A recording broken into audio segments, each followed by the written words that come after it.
Nous allons parler de la compagnie aérienne au Congo démocratique, tenue par M. Stavros, filmé et interviewé, et qui n'hésite pas à expliquer comment il fait pour s'approvisionner de tous ces vieux avions, engins aériens qu'on va appeler comme ça, pour le Congo démocratique. Il les achète à 1,5 million d'occasion, vieux de 30 ans, hein?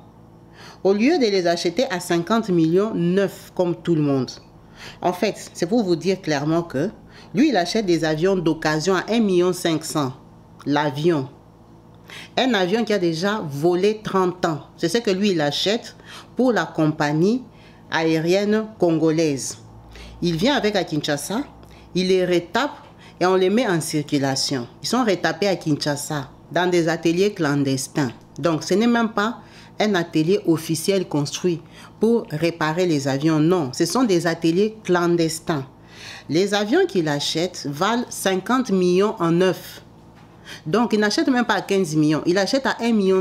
Donc, par respect, on ne va pas dire qu'il achète des épaves.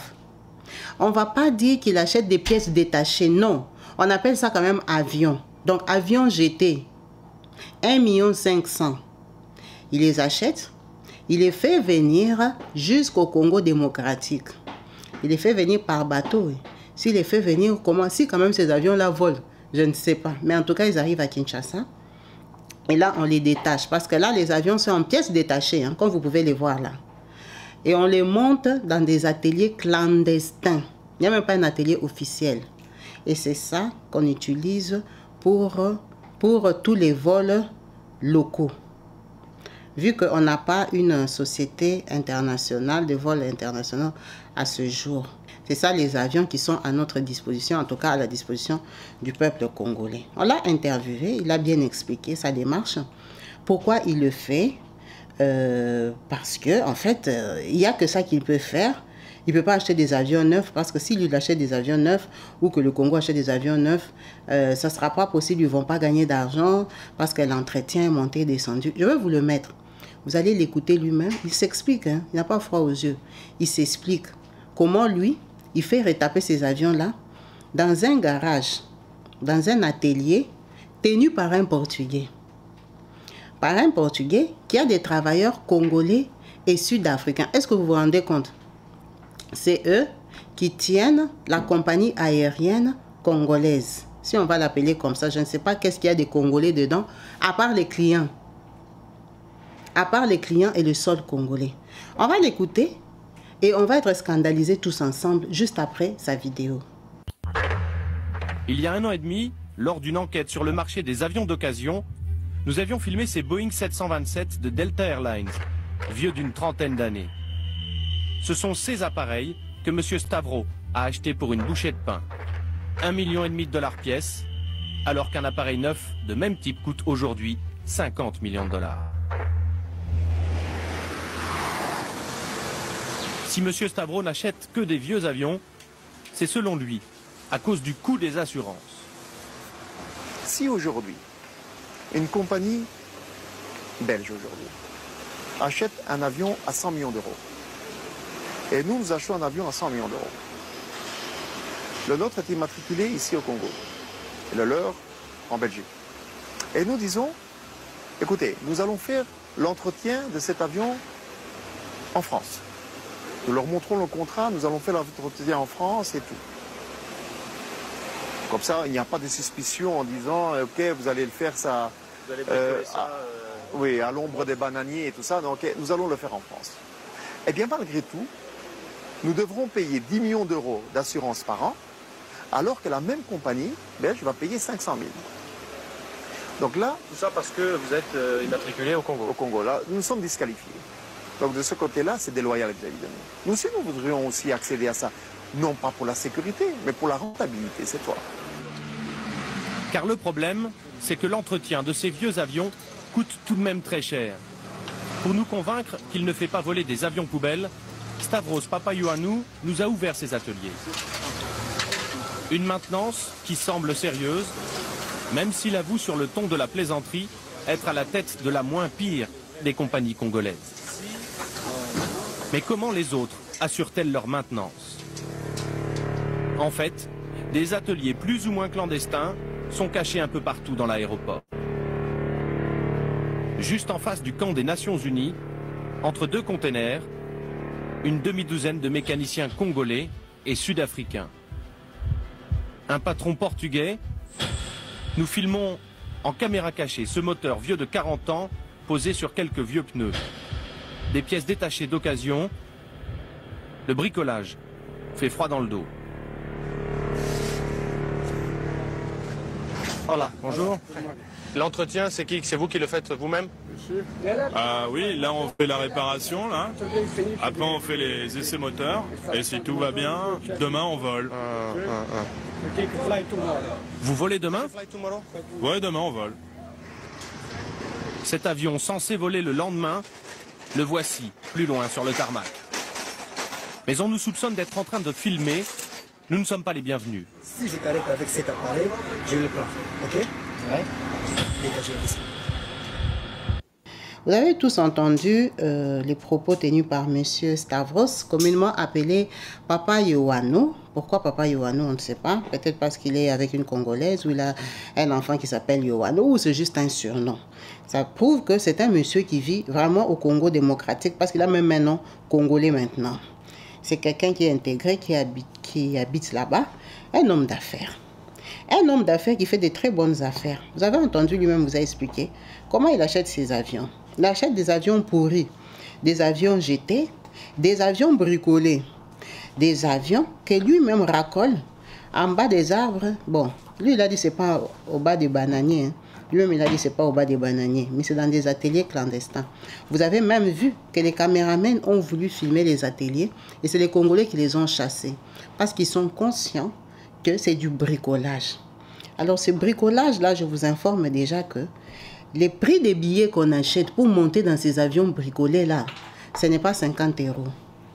Au Congo, il n'y a pas des avions comme des EasyJet, il y a des promotions des 25 €, 30 €, promotion billets 50 €. Il n'y a pas de billets comme ça. Il n'y a pas de billets comme ça. Les vols au Congo sont chers. Que ce soit interrégionaux, c'est cher. Il faut avoir de l'argent pour monter dans un avion. Mais dans quel avion? Dans quel avion? Avion bricolé comme vous avez vu là. Vous voyez comment c'est risqué. C'est pour ça qu'aujourd'hui au Congo, pour aller en province, les gens prennent les avions internationaux. Les vols qui viennent de Kenya Airways, Ethiopian et tout ça. Tu vas aller à Lubumbashi, tu montes dans Kenya Airways en plein Kinshasa. C'est vraiment dramatique qu'on ne soit même pas capable d'avoir une compagnie aérienne fiable. Parce que ça, là, je ne sais pas si on va quand même appeler ça avion par respect ou on va appeler ça carcasse. On va appeler ça pièces détachées. Ça, c'est comme si tu achetais des pièces détachées, puis tu vas racoler ça, ça devient l'avion. On vous a bien montré l'avion qui devait voler le lendemain. Dans quel atelier était cet avion-là? Est-ce que vous avez vu un atelier là-bas? Vraiment, quand on dit qu'au Congo, on vit par la grâce de Dieu, je crois que Dieu vraiment connaît le Congo. C'est vraiment la grâce de Dieu. Parce que même ces avions-là volés comme ça, arriver à destination, c'est la grâce de Dieu. Ça, ce ne sont pas des avions qui peuvent te faire arriver. Mais les gens montent dedans tous les jours. Soit on a des bons techniciens qui ne sont pas encadrés, encouragés, soit vraiment c'est la grâce de Dieu. C'est Dieu qui a pitié de nous. Parce que c'est juste pas possible. C'est vrai que nous sommes en guerre, nous sommes en difficulté, mais, tous les scandales que nous on a entendus, qu'on a vus à la télévision, les gens qui ont volé des millions d'argent. Donc dans tous les millions-là, il n'y a même pas l'argent pour acheter un seul bon avion à 50 millions.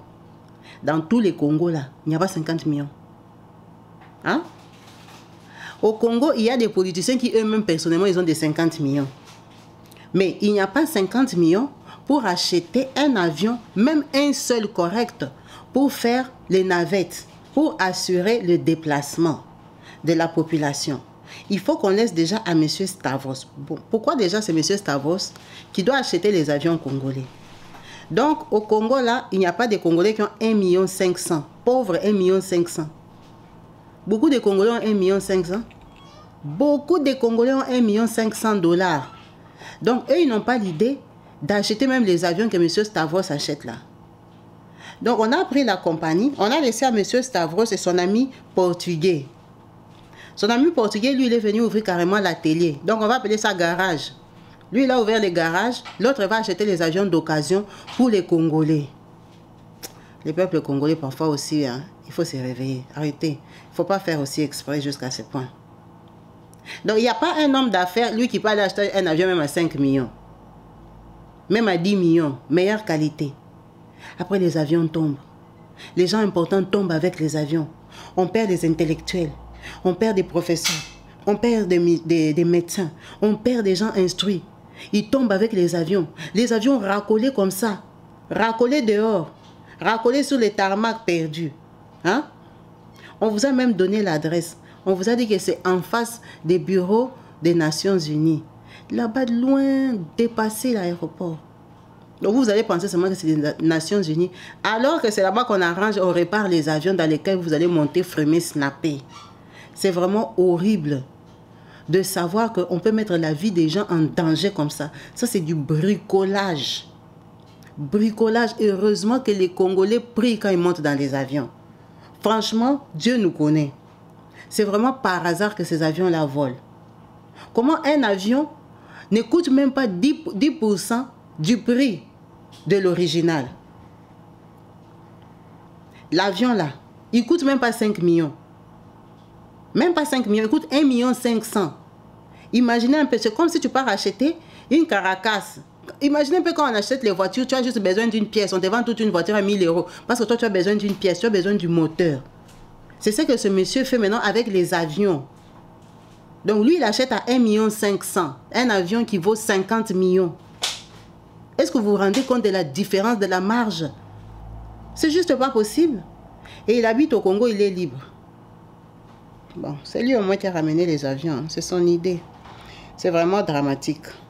Il faut vraiment qu'on se lève dans tout, qu'on prenne en charge notre pays.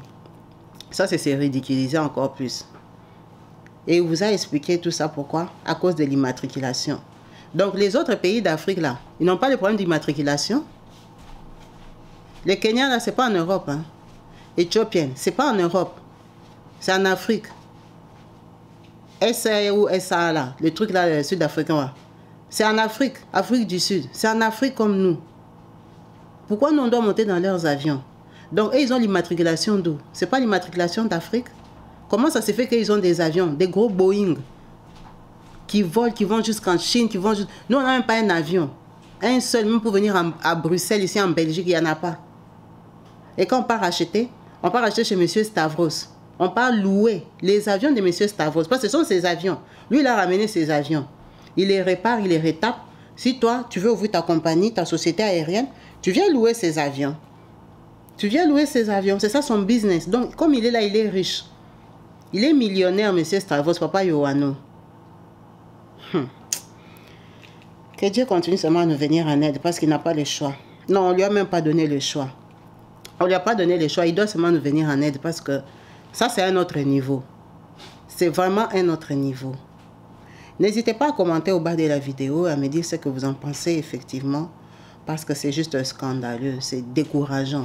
Ça fait peur. Il ne faut pas quitter ça, aller monter dans les avions de M. Stavros. Là, vous allez tomber. Vous-même, vous avez vu comment il répare ça. C'est à peu près. C'est tente à ma chance, comme on dit. Il tente sa chance. Ça passe, ça passe. Ça passe pas, c'est pas grave. C'est pas grave. Ces avions-là ne sont pas assurés. Et puis si c'est assuré au Congo. C'est assuré là-bas à Sonas. C'est là-bas que c'est assuré, les avions de M. Stavros. Il n'y a pas d'assurance. Il peut vous jeter, vous pouvez tomber. C'est pas grave. Il a acheté ça à 1,5 million. Même le fabricant, on va l'amener nulle part. C'est des avions à jeter. Des avions qu'on pouvait garder là-bas pour prendre les pièces détachées. C'est ça que lui, il a acheté. Non. Ah, thank you. Merci à vous tous d'avoir suivi cette vidéo jusqu'à la fin. En espérant vous retrouver très prochainement branchés et connectés sur ma chaîne YouTube Kabibi Loba. Peace and love chez vous. Bye.